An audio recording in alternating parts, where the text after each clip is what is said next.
Thank you, Chairman. Good morning, ladies and gentlemen. Antony Carpen here with Puffles of Dragon Fairy, as requested by yourselves.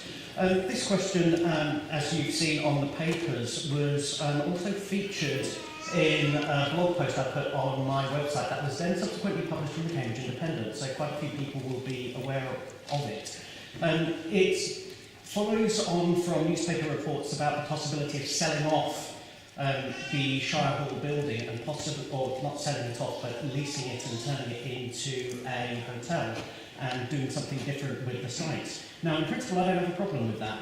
To give you some historical background, this site used to be a castle, and then it was a prison, also a prison where the last public hanging took place, but it also had a courthouse, a nightclub, and a roller skating rink on it. Unfortunately, that courthouse was demolished in the 1950s, and the wonderful nightclub, of which I pulled a couple of articles out from some local newspapers in the archives. I've got here, if I can circulate those for you to see. This site was also the place where the proclamation of monarchs took place, and again, I've got photographs of the courthouse. Okay, but it's also the site of where the proclamations of the monarchs took place. And I've got a photograph, again, of the proclamation of King Edward VII. And the photographs are absolutely wonderful. So my vision for this site, if it's leased off by the council, but the council keeps ownership of it, is to turn that car park that used to be the wonderful Shire Hall courthouse site, is to turn it into a historical civic square where effectively we're expanding the existing Museum of Cambridge to tell the story of the city, because at the moment we do not have that facility there. 2 minutes, Mr. Carpen. Thank you.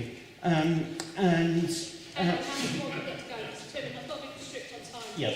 So basically what I'm doing is the question calls on the Executive Councillors to commission officials to explore a joint project with the Museum of Cambridge, Cambridge University Museums, local history organisations and the City Council, just to scope whether it's possible to build that museum. Thank you.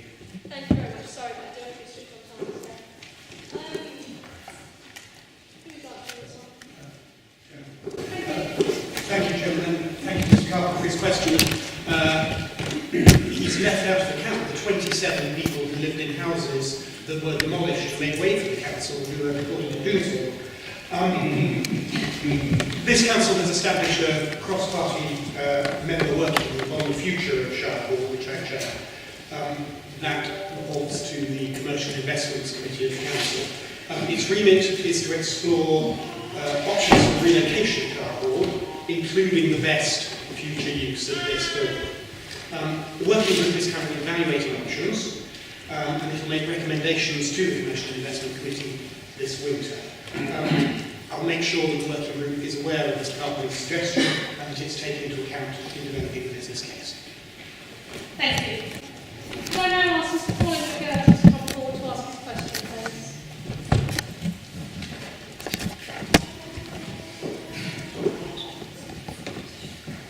Good morning, councillors. My name is Colin McGurty. I'm a campaigner from Abbey in Cambridge. Can I start by expressing my disappointment and outrage that the leader of this council has decided not to come and hear public questions on this very important matter this morning. As the person responsible for administering the online portion of the petition, which places this matter into your hands today, I wanted to give you a brief insight into its makeup. Some would have you believe that objections to these cuts are only from city residents. I want you to know that every single division in the county is represented in that petition. Wherever and whomever you represent, there are members of your community who desperately need your support and your support for your local children's centre. I urge you to stand up for your community and to vote against these proposals. In a recent interview, Dr. Whitebread, a renowned expert in early years education and child development, said that closing children's centres and centralising the provision is quite clearly a false economy. He said that if what the County Council is trying to do is improve the quality of life of citizens of Cambridgeshire and improve academic achievement, then this is going to make the situation worse. He predicted 15 years down the line, we'll start to see an increase in crime, we'll start to see more families needing social housing and more need for social services support. That's the view of an expert. My question is this. I charge this council with running a purposely deceptive, deeply flawed and ill-timed online consultation. which not once made clear the depth of the cuts or the number of centre closures being proposed, and opened with the extremely leading question, do you think that children's services should be concentrated on those who need them the most? Could councillors please explain to me how the closure of almost 50% of children's centres can possibly achieve this aim, leading as it will to fewer centres based in the communities they serve, reducing the likelihood of being greeted by familiar faces and leading to much greater distances to travel to the nearest centre, journeys which those who need them the most are least likely to have the means to make. Thank you.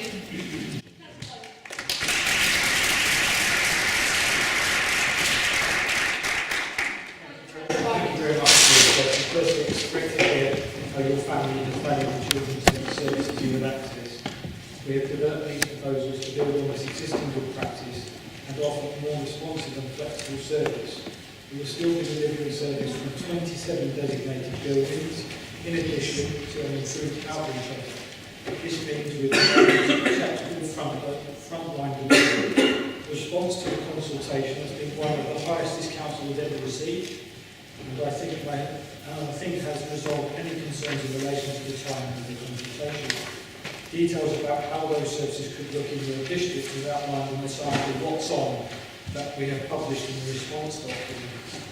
What we know and what is not in dispute is that some of the existing children's centres and local venues have been in place for many years, and due to population changes are no longer placed in areas of highest population or the greatest need. Reserving large proportions of our budget to spend on maintaining unused buildings means we will increasingly be unable to deliver this flexibility and limit our responsiveness to the changing needs across a growing county. Our proposals will allow us to deliver a more flexible offer across Cambridgeshire with an expanded outreach offer delivered into more communities and new housing developments. In all areas where we are planning to designate the current children's centres, we will maintain an outreach offer to enable families to access appropriate support within easy travelling distance. Thank you. Thank you. Can I ask, do we have a microphone that goes down to the list of speakers? Hang on a little bit. And can members speak over the microphone? Because I think it's something that struggling to hear. Thank you. I understand that Councillor Hick would like to make a quick announcement. Thank you, Chair. Just to advise Council that Councillor Counts, the leader, has left the meeting. It was in Alconbury and he is on his way here as we speak. Thank you. Thank you very much. Taking that in consideration, I have asked you if you want to wait for your question, you're happy to, yes? So Yes, Chair. it's not that we're trying to sort of, it's not answer you. Right, so therefore, can I ask Mr. Dickinson to ask her question, please? Thank you, Chair. As a teacher and a member of the National Education Union, I have worked in state-maintained nursery schools in Cambridge for 17 years and within 2 Cambridge children's centres since 2005.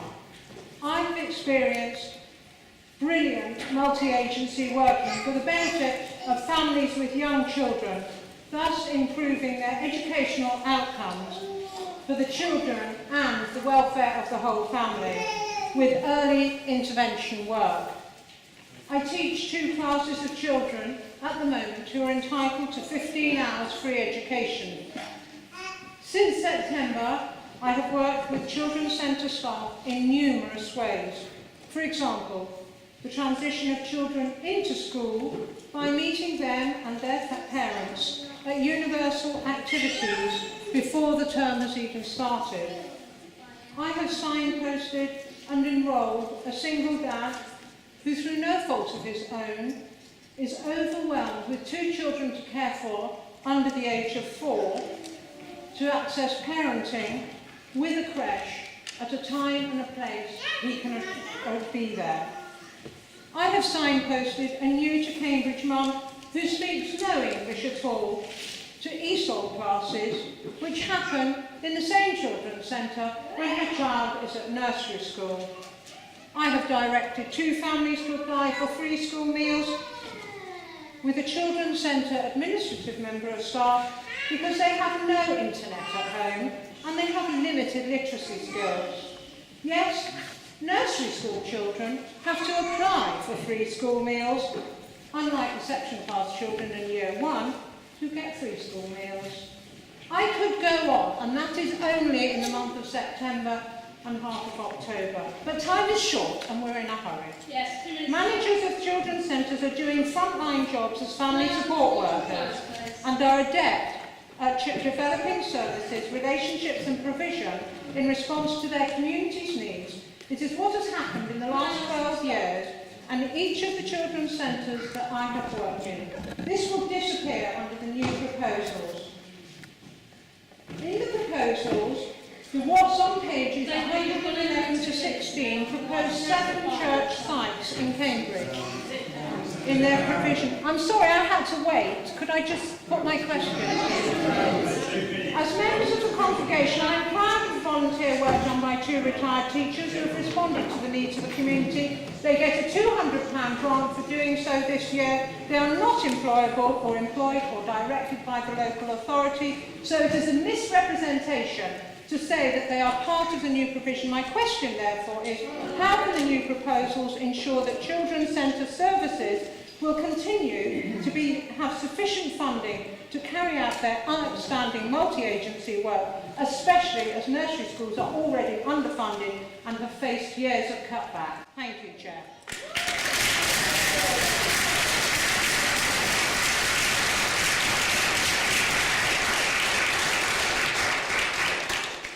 Thank you. From now on, as soon as 2 minutes are up, I understand you have to wait, so that one's sorted. From now on, questions are 2 minutes, and then that is it. We'll go straight to the question, to the response. We do have to move on. Councillor Bywater, can I ask you to respond, please? Thank you very much, and I do appreciate that.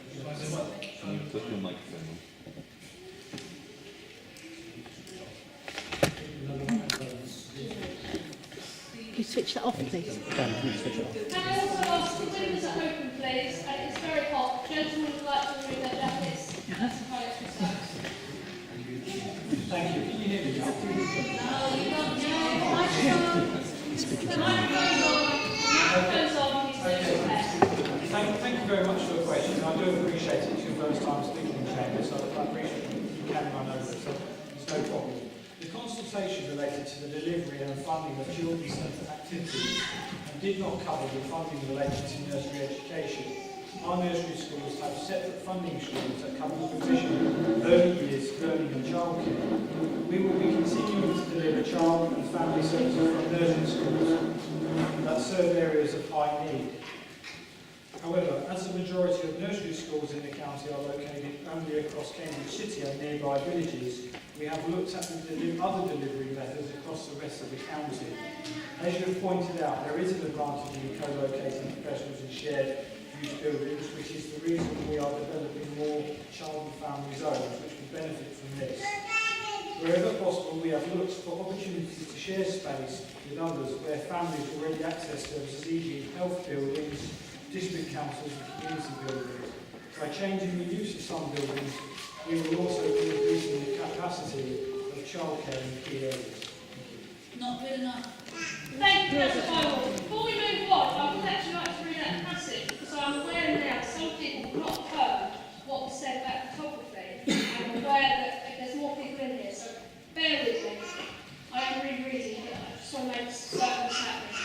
The Council supports the principle of transparency as regards filming, recording and taking photographs at its meetings that are open to the public. Members are advised that this meeting may therefore be filmed, recorded and photographed. This meeting is being live streamed to the web and the County Council's YouTube channel. I would like to highlight this to members of the public that they may be filmed as it's part of the meeting. As part of the meeting, and that it will appear on the web. I just thought I wanted to highlight that, just so everybody is aware. Can I next ask Mr. Peter Wilson to ask your question, please? And you will have 2 minutes. You've had time to... Thank you, Chair. Thank you. I asked this question of the Council as a parent, Council taxpayer and former social worker in this authority. I worked for Cambridgeshire County Council for 32 years as a social worker until retiring in 2013 as Head of Safeguarding and Standards for the Children and Families Directorate. As you can imagine, during this time, I have many dealings with children's centres. And my question is specifically about hard-to-reach families, and I hope the answer will address the issue about hard-to-reach families. My question is as follows. What steps are the Council proposing to measure, understand and mitigate against any negative impact of reducing the number of children's centres from 38 to 10, specifically in relation to A, hard-to-reach families whose resilience and quality of parenting will be impaired by the reduction in discrete, local, dedicated family support services, to the extent that their children are more likely to be assessed by social care as being in need within the meaning of the Children Act, or whose welfare has to be safeguarded through statutory intervention by social care, with all the attendant costs of medium to long-term social care involvement. And B, the three priority groups referred to in the public consultation document, page 8, 0 to 3-year-olds, we have some here, children with a disability, and children with identified support needs.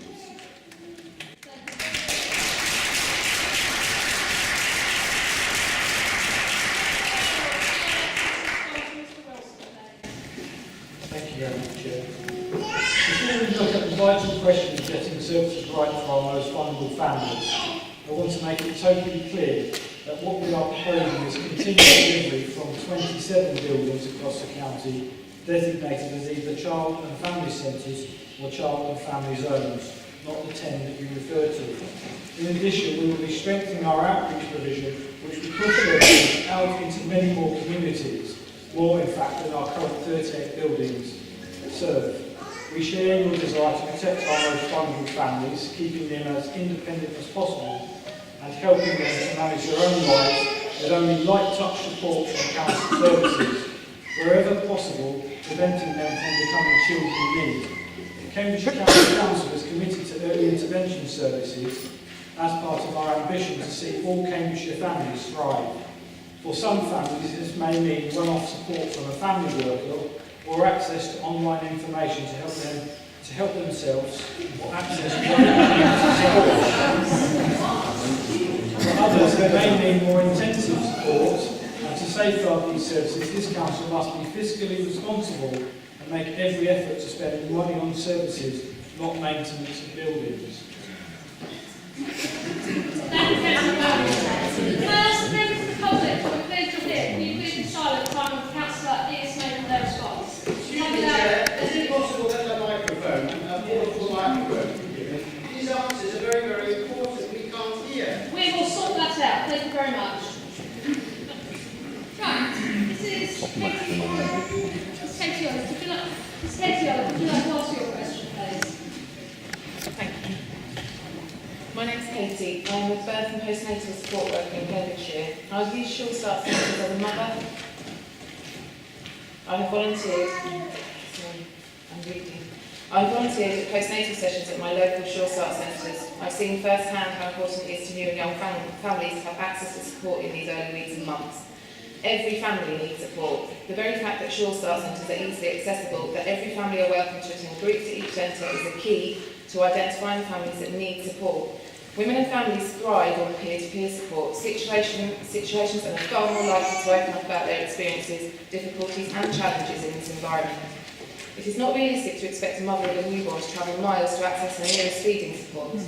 Our council should be working hard at reducing health inequalities, improving physical and mental health outcomes for our families, early intervention, building community resilience and reducing social isolation.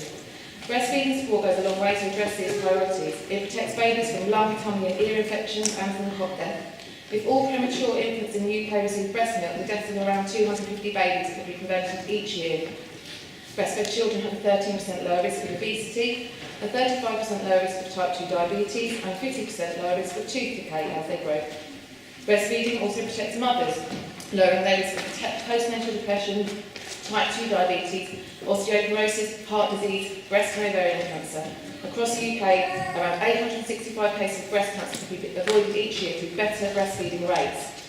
Public Health England recently produced detailed commission guidance on infant feeding for local authorities. It emphasises peer support as an essential part of an evidence-based approach. It says commissioners in local authorities must work with NHS providers, local organisations and service users to develop the right strategy for each community. This guidance has been endorsed by the Chief Medical Officer, who said, failure to invest in breastfeeding leads to poorer health outcomes for children and women today and for generations to come. We recognise great success in some areas of breastfeeding, such as peer support. I urge you all to seize this opportunity, read this guidance and consider how best to ensure that. I want to ask how we are going to make sure that this is addressed. Thank you.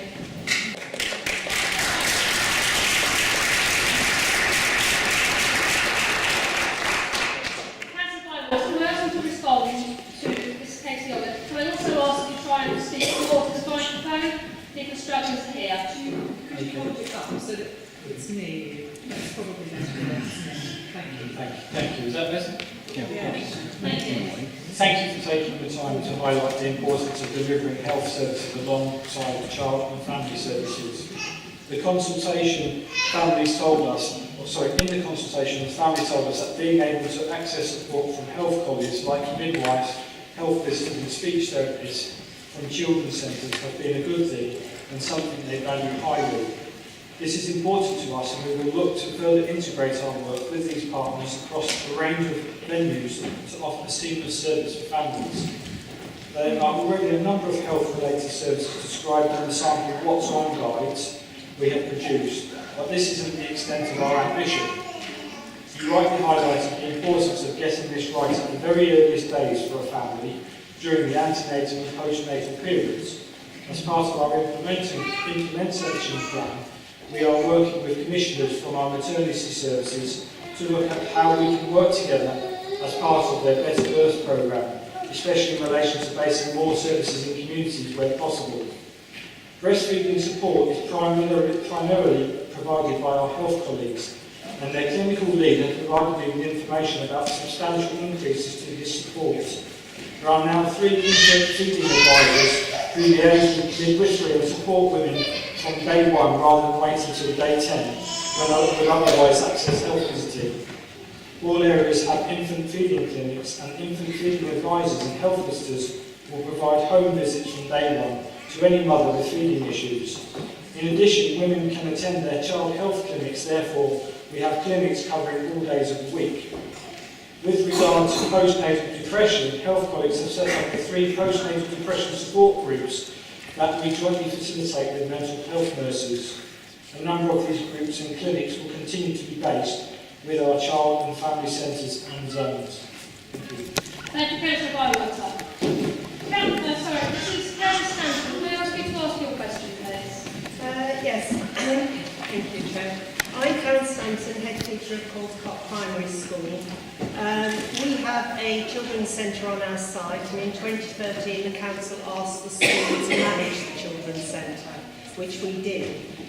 However, I'd like to know now, under the proposals, how Cambridgeshire County Council is going to ensure it fulfils its statutory obligation under the Child Care Act of 2006 that places a duty on the local authority to secure sufficient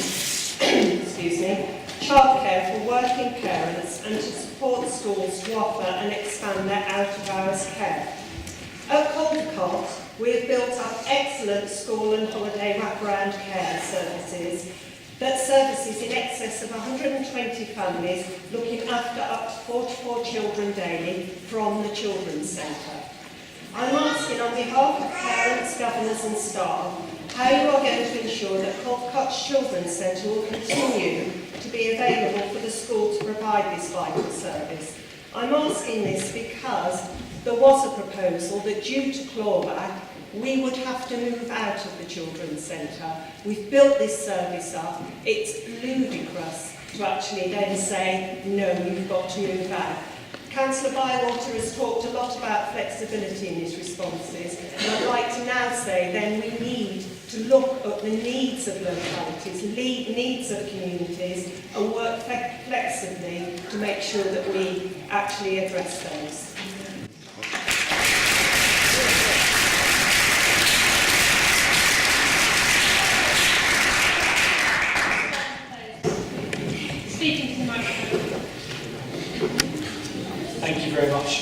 you very much for the question. Yes, I agree. It's important that we drill down into the information.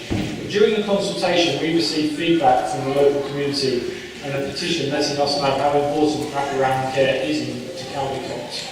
Obviously, met with the head teacher and have amended the proposals for Cambridgeshire. Before and after school childcare will be protected, and we are continuing discussions to identify additional space on this building for additional childcare capacity. So hopefully that answers your question. Thank you. Thank you. Can I now ask Andrew Baxter to ask his question, please? Thank you, Chair.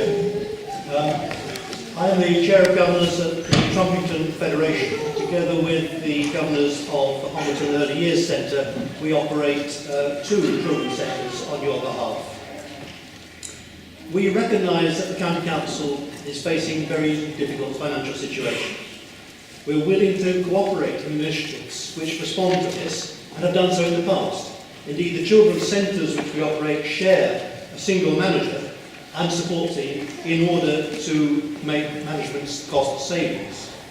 But I do want to ask a question which is quite specifically on the question of management arrangements.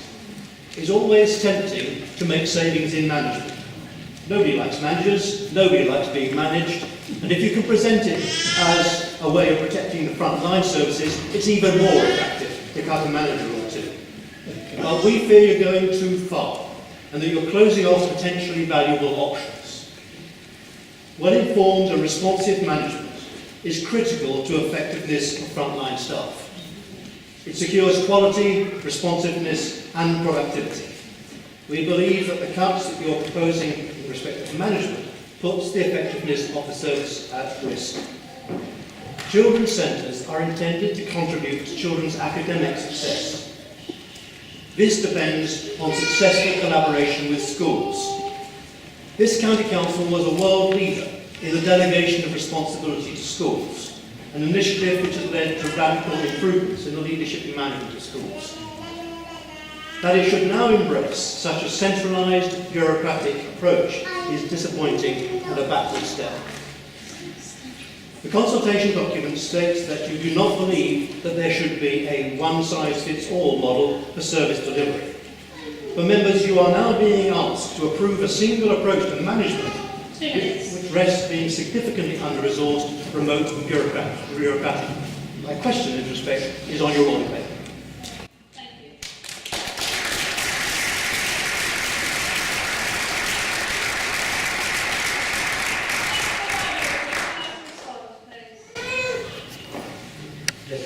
Very much for your question.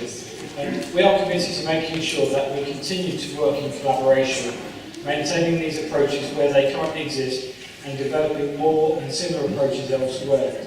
I'm pleased that County Council officers have had early conversations with you and that the importance of the links and communication you mentioned is recognised. We believe that our proposed structure of district-based management will mean every effort is made to protect relationships with our partners.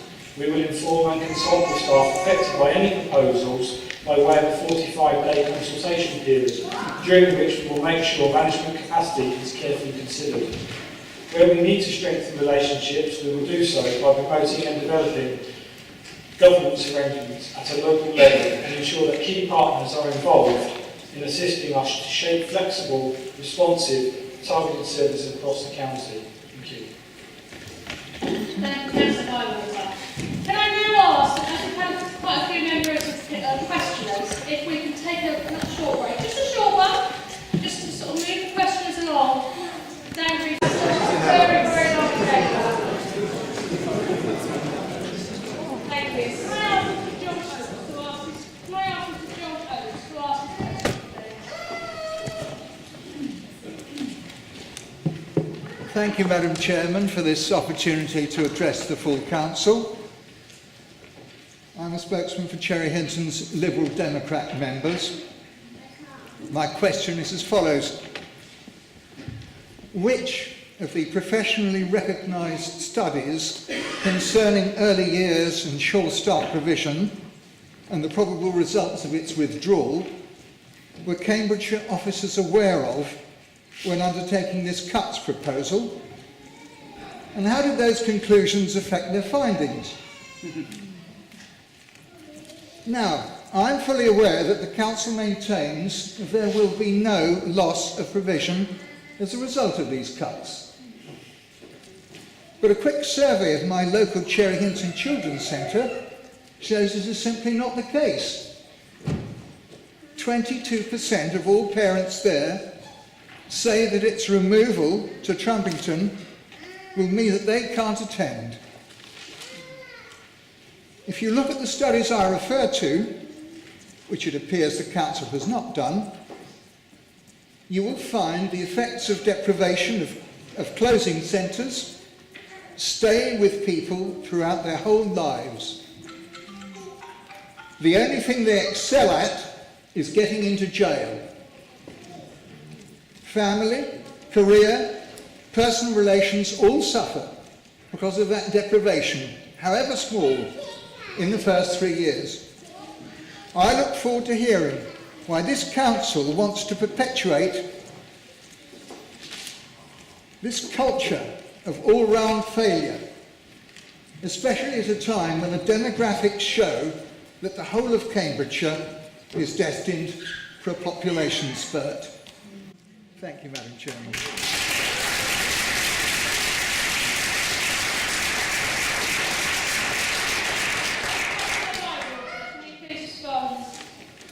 Thank you very much for your question. I think what you said in relation to changing demography is not disputed. As I'm sure you're aware, the plan for a national consultation on the future of children's centres was announced in September 2015, but this has yet to be published. Children's centre provision has been maintained to a good level and standard in Cambridgeshire during this period of uncertainty. Officers have been involved at the national level in participating in an all-party parliamentary group on children's centres. This parliamentary group concluded that the expertise and ways of working with families which have evolved during the Sure Start era should seek to address the wider needs of more vulnerable families. This ambition is reflected in these proposals and the wider Children's Change programme, developing a more integrated approach across our social care and early health services. The second national response came from the Children's Commission in October 2016, which with the publication of the Family Hubs discussion paper, suggesting how a whole family approach could support vulnerable children. Officers have also been informed by a variety of other research documents, including Helping Parents to Parent, the Social Mobility Commission, Early Moments Matter, UNICEF 2017, the Cost of Late Intervention, the Early Intervention Foundation 2016, and Closing the Gaps, the Sutton Trust 2017. These studies have backed up the authority's commitment to early help services, resulting in our continued spend across district early help services of more than £7 million each year, in addition to the Child and Family Centre budget of £4.3 million. We have also worked hard to ensure there is no reduction in the delivery of frontline services proposed as part of this restructuring. Thank you. Thank you, Councillor Barnes. Can I ask Mr. Neil Perry to ask his question, please? Thank you, Madam Chairman. Thank you. Good to have the opportunity to speak to councillors. Romsey Mill actively supports change that leads to the improvement in outcomes for children, young people and families, and contributes to the wider community wellbeing. For over 37 years, Romsey Mill has demonstrated compassion, creativity, flexibility. We've added significant financial value. We've responded to the needs of young people, children and families in Cambridgeshire. Councillors, please understand that our disagreement with the actual proposals being put forward for the future of children's centre services does not come from a position of us being concerned primarily about what's happening in Cambridge City. It doesn't come from an unwillingness to face change positively. We want to engage and work with County Council colleagues. We disagree with the proposals because we believe that they contain certain recommendations that will not lead to better outcomes for children and families and will not help to grow resilient and thriving communities. I've written to each of you as councillors individually over the weekend, and I've laid out Romsey Mill's concerns about the consultation process, the information that was presented and the response to consultation. I've shared both with councillors and at the Children and Young People's Committee last week concerns about the balance of investment in early intervention versus late intervention.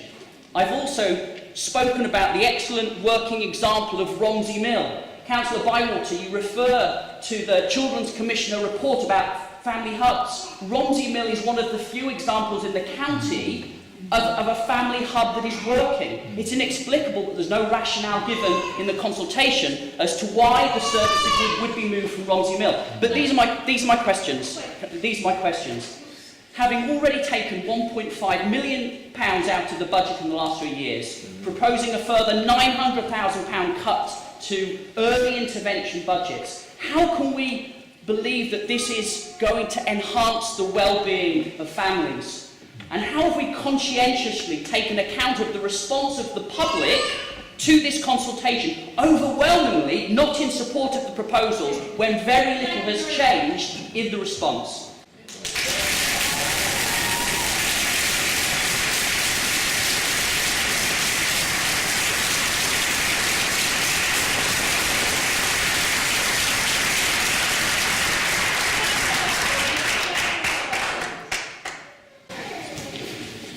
Thank you very much, Neil. Thank you very much for your question, and thank you for allowing me to come along to Romsey Mill to see it for myself. So, one thing that we do disagree on, though, is where the money is coming from. We're not taking it from frontline services; it's coming from the redesignation of buildings. But anyway, to go back to answering your question, the requirement to publish 5 clear working days before meetings is contained within the Local Government Act 1972, as amended by the local authorities.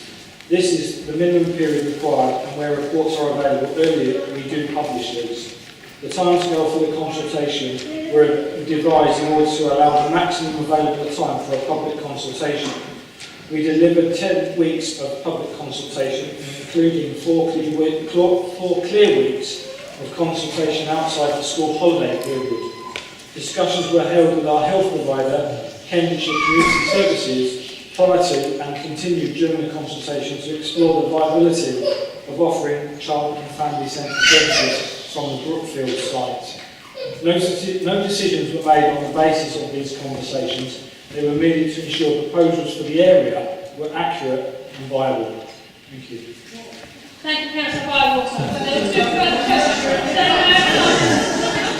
Sorry, we're doing our best. We're moving on. What is it you can't hear? You can't hear his response? The answer to the question. Hang on, no, we'll deal with that later. You will get the response. I think the written response is on the written response is on the internet. There will be. Somebody pass it through. No, we've got to move on. No. Hang on. This is what happens here. We don't have 4. I'm allowed more questions. Anyway, we've got 2 further questions, but they haven't come, so they will get a written response. We will now go back to Mr. Dan Brief's question. We haven't got you. If you would like to start your question, please, and you do have 2 minutes. Thank you very much. My name is Dan Brief. I'm a parent who uses the children's centres with my 2-year-old daughter Hannah. Welcome, Councillor Count, for coming back and joining us. I just want to reflect quickly on what I've seen today, and I think it's only fair that you know this. I've seen complete contempt shown to the public by the benches on that side. Remember Now, my fellow Labour activists and our councillors and I have been contacted by parents all over the county, and we're listening to the anger that this Tory council and government has created. I personally have visited a number of children's centres and I've listened to the parents' concerns about their closure. Now, many of their concerns include a loss of a place to meet other parents, a loss of a place to get help, when, for instance, suffering from something like postnatal depression, and the loss of a lifeline for many families, particularly in rural areas such as South Cambs. I'll now come on to my question. However, I want to give some context first. Now, this Tory-led council commissioned an independent review of councillors' pay. Councillor Count and his Tory colleagues rejected that report and decided to vote themselves a huge, greedy and unjustifiable pay rise. I'm sure that nurses, teachers, police and your own council staff wish they had the same luxury to vote themselves a pay rise. Nationally, the Tory government is squeezing councils until the pip squeak, yet our Tory councillors managed to find a way to fill the trough. In light of this, my question is, why are councillors accepting a pay rise when they are cutting children's centre funding?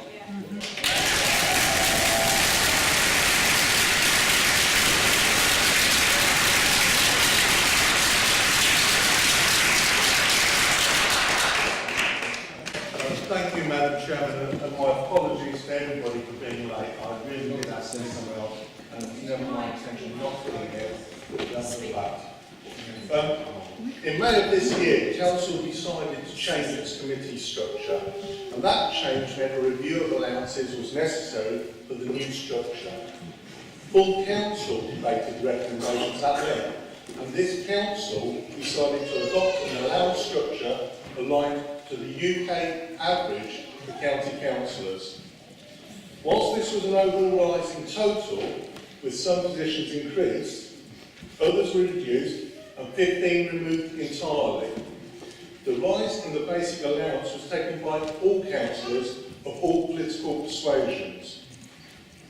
The question mentions a pay rise, and councillors do not receive pay in the traditional sense of the word, but receive an allowance that should be designed to offset some of the time commitments, lost earnings and expenses necessary to fulfil the role of councillor. The new scheme estimated that approximately 30% of our time would still be given for free.